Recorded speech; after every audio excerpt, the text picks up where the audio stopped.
নমস্কার বন্ধুরা। নমস্কার। আজকে আমার সঙ্গে আছেন অভিজিৎ দা, যিনি হচ্ছেন হিঙ্গলগঞ্জের একজন ভেটেরিনারি প্র্যাকটিশনার। তো দাদা, গোটা হিঙ্গলগঞ্জ যাদের আইডিয়া নেই একটু গুগল করে দেখুন, অনেক বড় একটা এরিয়া, কিন্তু সেখানে গরু ছাগল যারা পালন করেন আর কি, তো তারা অনেকটাই কিন্তু দাদার উপর নির্ভরশীল। দাদার চিকিৎসাতেই কিন্তু এই পুরো বিস্তীর্ণ এলাকায় গরু এবং ছাগল পালনের ট্রিটমেন্ট হয়। আজকের বিষয়বস্তু কি দাদা? আজকের বিষয়বস্তু এই যে গরুটা দেখছেন, এটা দেশি আর জার্সি ক্রস। দেশি আর জার্সি? হ্যাঁ, ফার্স্ট টাইম কনসেপ্ট করেছে। First time concept. এবার কনসেপ্ট করার পর 1 মাস হয়ে গেছে।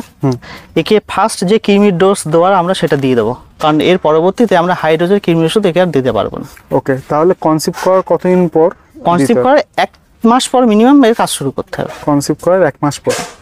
এই হচ্ছে ফার্স্ট ট্রিটমেন্ট। এবার তারপর 5 মাস প্লাস হলে তখন গিয়ে বাকি ট্রিটমেন্ট শুরু, সেটা আমরা আমাদের ট্রেনিং প্রোগ্রামে আলোচনা করব। আচ্ছা দাদা, একটা গর্ভবতী গরুর কি কি যত্ন নিতে হয়? কি কি যত্ন? এদের কনসেপ্ট টাইপ হচ্ছে 290 দিন টোটাল। ওকে ওকে। এবার এই টাইমের মধ্যে মিনিমাম 150 দিন প্লাস হবে, তখন তাকে টিটেনাস, এরিথ্রি ইনজেকশন, বাচ্চার জন্য রিকেট না হয় সেই জাতীয় ইনজেকশন এদেরকে দিতে হবে। ওকে, যখন হবে কতদিনে বললেন? 150 দিন প্লাস। 150 দিনের পর। হ্যাঁ। ওকে। এবার তারও একটা টাইমিং আছে, সেই টাইমিং অনুযায়ী আস্তে আস্তে সিরিয়ালাইজ দিতে হবে। অনেকে তো সব দেয়ও না। না, এবার অনেকে দেয় না বলেই দেখা আছে প্রেগনেন্সি আফটার ডেলিভারি টিটেনাস হচ্ছে, বা ইউটেরাস ইনফেকশন দেখা দিচ্ছে, মাস্টাইটিস হচ্ছে। এগুলো কিন্তু আগে থেকেও ঠিক করা সম্ভব। আচ্ছা, এই ট্রিটমেন্টগুলো আমরা যেটা করি, মাস্টাইটিস হলো তারপর ট্রিটমেন্ট, কিন্তু মাস্টাইটিস কেন হবে না হতে গেলে যে যে জিনিসগুলো আমাদের মেনটেন করতে হবে সেগুলো আমরা মেনটেন করে রাখবো। তো আসুন বন্ধুরা, এর ইনজেকশনটা দিই, দেওয়ার পরে বাকি কথা বলছি। ওকে। সিংদুর ধরো আমি দিয়ে দিচ্ছি, এই পাশে আসো।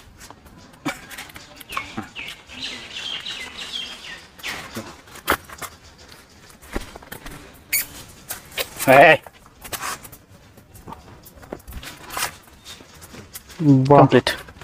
একটু ডাকলো না গরুটা? না, দেখুন বন্ধুরা, এক্ষেত্রে একটা জিনিস দেখে রাখা অবশ্যই ভালো।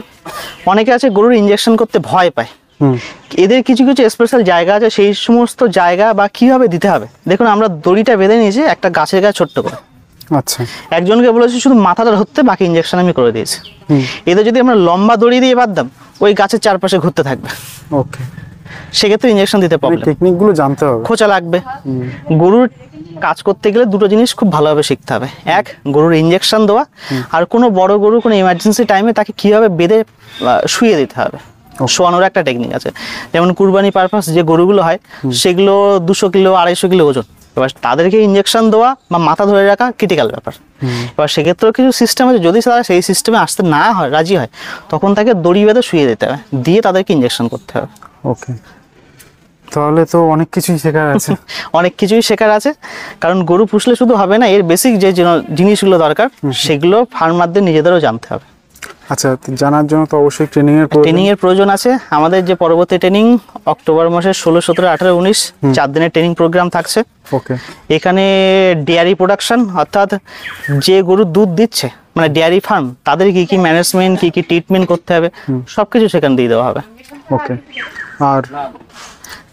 আর এখানে এআইটাও শেখানো হবে, কারণ ডেয়ারি মানে এআই প্রয়োজন। এবার সেই এআইটা বাইরের কোনো ডাক্তার এসে দিচ্ছে, এবার তার কী কী জিনিস মেনটেন না করে রাখলে কনসেপ্ট পার্সেন্টেজ কম থাকবে, সেগুলো ফার্মারদের জানতে হবে। বা এআই শেখানোর একটাই উদ্দেশ্য, গরুটা আদৌ হিটে এসছে, এবার তার হিটে কনসেপ্ট করানোর পারফেক্ট টাইম কোনটা। আপনি আজকে ডাক্তারকে ফোন করছেন, সে আসছে একদিন পরে, তার কনসেপ্ট পার্সেন্টেজের যে সময় সেটা ওভার হয়ে যাচ্ছে, তার এগুলো মরে যাচ্ছে অলরেডি। তাহলে সেই সময় এআই করে কোনো লাভ নেই। সুতরাং এআই করতে গেলে এই জিনিসগুলো জানতেই হবে। ওকে। প্লাস দেখা যাচ্ছে আমার দেশির সঙ্গে দিয়ে দিল খুব উন্নত বড় প্রজাতির একটা গরু। এটা একটা খুব ভালো টপিক, কারণ গরু করলেই হবে না, তার এআই করলেই হবে না। কার সাথে কার এআই করলে দুধ প্রোডাকশন ভালো হবে, পরবর্তীতে যে বাচ্চাটা আসবে মায়ের থেকেও ভালো কোয়ালিটি নিয়ে আসবে, সেটা আমরা যে এআই করছি সেই এআই সিমসের উপর ডিপেন্ড করবে। কারণ দেশির সাথে জার্সির সাথে হলস্টাইন, এই জাতীয় একটা লিঙ্ক আছে, মানে কার সাথে কার করলে ইনক্রিজ হবে, ডিক্রিজ হবে না, সেটা আমাদের খেয়াল রাখতে হবে। ওকে। আর তাহলে কি কি থাকছে? এক তো আপনার পুরো গরু পালনের উপর যত রোগ ব্যাধি আছে তার যে চিকিৎসা পদ্ধতি এবং রোগ যাতে না হয় তার ব্যবস্থাপনা, এগুলো সব আছে। আর এআই এর একটা ব্যবস্থা থাকছে। প্লাস কুরবানি পারপাস যারা গরু পুষছে, বলদ গরু মোটাতে যায়, সেই একটা পার্ট থাকছে। আর থাকছে এদের যে দুধ উৎপাদন হচ্ছে, সেই দুধটা আমরা মার্কেটে সেল করছি, কিন্তু তার দুধের এভারেজ 40-45 টাকা রেট। 45 টাকা আমি দেখি না। এবার সেক্ষেত্রে যদি 30 কেজি দুধ হয়, এবার সেই 30 কেজি দুধটাকে যদি আমি অন্য কিছু করে বিক্রি করি, যেমন সাপোজ যদি 30 কেজি দুধ আমি 40 টাকা এভারেজে বিক্রি করি, সেক্ষেত্রে কত টাকা হচ্ছে? 1200 টাকা হচ্ছে। এবার সেই 30 কেজি দুধ থেকে আমার প্রায় 20 কেজি প্লাস মিষ্টি দই পাওয়া যাবে। আরো বেশি হবে, যাই হোক 20 কেজি প্লাস হলো। এবার 20 কেজি প্লাস যদি হয়, দইয়ের কেজি কত? 160 টাকা। যদি আমরা লোকের দোকানে সাপ্লাই দিই, আর খুচরো মার্কেটে তো 180 টাকা করে। 180 টাকা যারা দোকানে বসে বিক্রি করছে তারা 180 টাকা 190 টাকা এরকম বিক্রি। আর যদি আমি কয়েকটা হয়তো 5-10টা মিষ্টির দোকানদারের সঙ্গে কন্ট্যাক্ট করলাম যে আমি দই দেবো।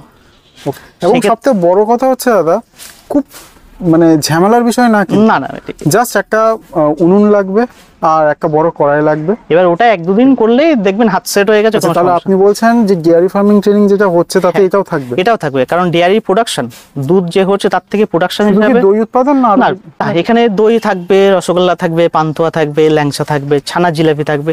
এই প্রসেসগুলো আমরা এখান থেকে শিখিয়ে দেবো। কারণ এক্ষেত্রে কোনো খামারে যদি মনে করে যে আমার 5টা মোষ আছে বা গরু আছে, আমি নিজে একটা ছোট আউটলেট করলাম, ছোট্ট আউটলেট, সামান্য বিক্রি, কিন্তু তাতে কি হবে, তার ফার্ম থেকে যেখানে 5টা গরু থেকে বছরে 5 লাখ টাকা করছিল, সেই ব্যবসার সাথে যুক্ত লাভটাকে ডবল করতে পারবে, 10 লাখ হয়ে যাবে। মানে পুরো কমপ্লিট প্যাকেজ। মানে আপনার প্রফিট, আপনি দুধটা কাউকে দিচ্ছেন, সে থার্ড পার্টি সেখান থেকে কিছু টাকা প্রফিট করছে। আমরা চাই এর থেকে যা আউটপুট পাবেন আপনি তার লাভটা নিন। ওকে, তো বন্ধুরা যারা যারা গরু পালনের ট্রেনিং করতে চান, স্ক্রিনে দেওয়া নম্বরে অবশ্যই যোগাযোগ করবেন। অক্টোবর 16, 17, 18, 19 এই কদিন। ওকে, অনেক ধন্যবাদ। নমস্কার।